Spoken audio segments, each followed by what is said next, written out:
The dust outside Troy's walls trembled, because the man who had never known fear was finally afraid.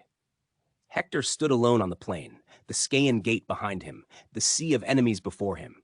The wind carried the sound of armor, a slow, deliberate thunder. Achilles was coming, and everyone knew what that meant. Hector had faced death 1,000 times.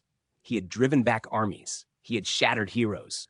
He had carried Troy on his shoulders while kings argued and gods interfered. But today, the ground itself seemed to lean away from him, as if it already knew the ending.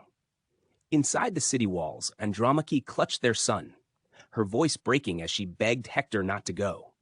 He kissed the child's dark hair, lifted his helmet so the boy wouldn't cry, and smiled, a gentle, terrible smile meant to last longer than life itself. He turned away before she could see the fear in his eyes, because honor had rules, and Hector lived by them.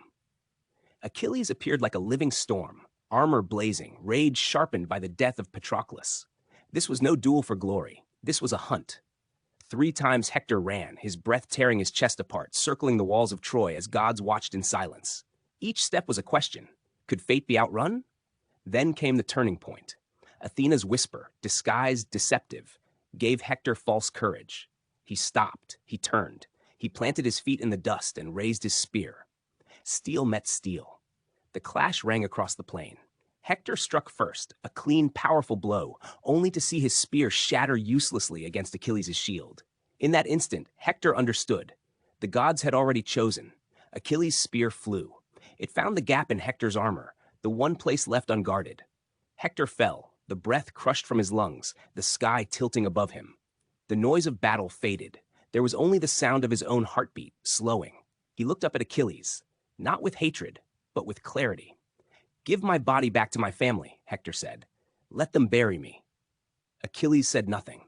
The spear was pulled free. The life of Troy's greatest defender slipped into the dust. And when Achilles tied Hector's body to his chariot and dragged him before the walls, something broke that could never be repaired. Andromache screamed. Priam collapsed. Troy did not fall that day, but its soul did. Because when Hector died, Troy lost more than a warrior. It lost the man who stood between love and duty, and chose both. If this story moved you, take a moment to like, share, and subscribe, and leave a comment below.